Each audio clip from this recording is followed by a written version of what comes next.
এবার বাঁকুড়া লোকসভা কেন্দ্রে সিপিআইএম প্রার্থী হিসেবে প্রতিদ্বন্দ্বিতা করছেন আইনজীবী নীলাঞ্জন দাশগুপ্ত। ইতিমধ্যে বিগত কয়েকদিনে নিজের নির্বাচনী এলাকার একটা বড় অংশ তিনি চষে ফেলেছেন। ঠিক সেইভাবে সোমবার তিনি পৌঁছে যান রাজ্যের অন্যতম গবাদি পশুর হাট হিসেবে পরিচিত সনুক পাহাড়িতে। এদিকে নিজের নির্বাচনী প্রচারের পাশাপাশি তিনি কথা বলেন ওই হাটে আসা ক্রেতা বিক্রেতা প্রত্যেকের সঙ্গে। কিন্তু এত কথার মাঝেও আরো অনেকের মতো প্রতিশ্রুতির বন্যা নেই। সিপিআইএম প্রার্থীর প্রতিটা কথাই ছিল ভালোবাসার পরশ। বলছেন সাত সকালে ওই হাটে আসা হাটুরেরাই।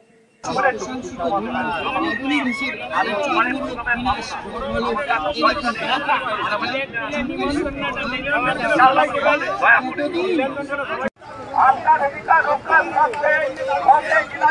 স্বার্থে বিপুল ভোটে জয়ী করুন কাপ্তান করে তারা চিনতে ভোট দিয়ে